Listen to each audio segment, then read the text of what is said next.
पीलीभीत के बीजेपी विधायक के पिता ने बीजेपी सरकार एवं सीएम पर आरोप लगाया और संभल के सपा सांसद के सीएम ने तंज कसते हुए कहा कि सीएम क्या विधायक के पिता पर बुलडोजर चलवाएंगे। वहीं सांसद ने सीएम को इस्तीफा देने की सलाह दी है। समाजवादी पार्टी के सांसद जियाउर रहमान ने योगी सरकार पर तंज कसते हुए कहा कि बीजेपी तानाशाही सरकार चला रही है। दरअसल यूपी की बीजेपी सरकार के विधायक ने ही योगी सरकार पर सवाल खड़े किए हैं। विधायक बीएसपी सुप्रीम मायावती सरकार को योगी सरकार से ज्यादा बेहतर बताया है। जियाउर रहमान का कहना है कि जब पार्टी के ही लोग सवाल उठाने लगे तो ये बेहद शर्मनाक बात है।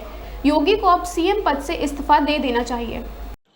सांसद जी, अभी हमने देखा है पीलीभीत में बीजेपी के विधायक पिता हैं, वो धरने प्रदर्शन पर हैं। उन्होंने मंच से ऐलान किया है कि इससे जो उत्तर प्रदेश के मुख्यमंत्री उनसे बड़ा भ्रष्ट नहीं है, इससे अच्छी तो मायावती हैं। क्या कहना चाहेंगे इस अवसर पर?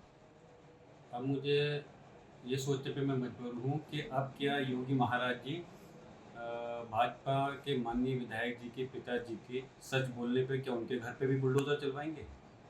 जो अभी तक बुलडोज़र की प्रक्रिया को आगे बढ़ाने वाले कोई आदमी ये सच कहता है या कुछ करता है तो उसे टारगेट कर करके जो काम कर रहे हैं, यकीनन अब ये जो तानाशाही है, चाहे बीजेपी के अंदर, पार्टी के अंदर हो या सरकार के अंदर हो, ये चीज़ अब चलने वाली नहीं है।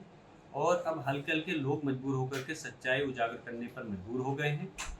खाली भारतीय जनता पार्टी के पीलीभीत के माननीय विधायक जी के पिताजी ही नहीं, बल्कि अभी कुछ समय पहले आपने 4-5 दिन पहले देखा होगा, जो कैबिनेट मंत्री हैं निषाद जी ने, उनका भी ये बयान था कि मंत्रियों की सुनवाई अधिकारी नहीं कर रहे हैं।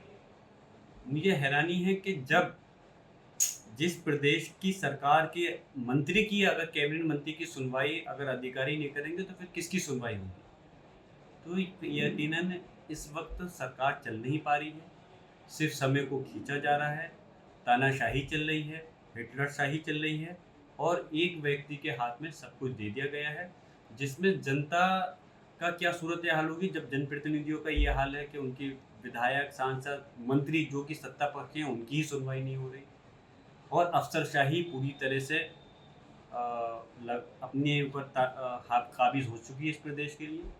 मैं यही कहूँगा कि जब इस टाइप की बातें सामने आ रही हैं और जब प्रदेश के ही उनकी पार्टी के विधायक और मंत्री उनके ऊपर उंगली उठा रहे हैं मुख्यमंत्री के ऊपर, तो उनको नैतिकता के आधार पर इस्तीफा दे देना चाहिए। ऐसे में आप देख रहे हैं कि उत्तर प्रदेश में 10 सीटों पर उपचुनाव होना है, तो क्या रणनीति है समाजवादी की? देखिए, समाजवादी पार्टी पूरी तरह से मजबूत है और जिस तरह से 2024 के लोकसभा के आम चुनाव के अंदर गठबंधन ने पूरी मजबूती के साथ में अच्छी तरह से प्रदेश के अंदर परचम लहराया है, जीते हैं उत्तर प्रदेश के अंदर, क्योंकि 37 सीटें समाजवादी और 43 पूरा गठबंधन जीता है।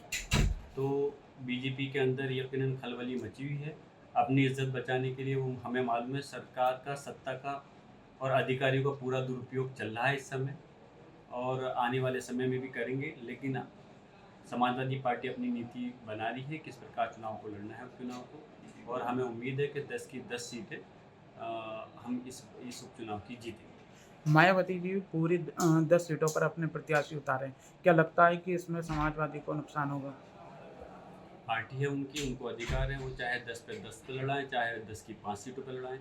हम कौन होते हैं उनको रोकने वाले? लेकिन यकीनन बस मैं यही कहूँगा कि वो कैंडिडेट अगर ऐसे डिक्लेयर नहीं करें जिससे बीजेपी को फ़ायदा पहुँचे।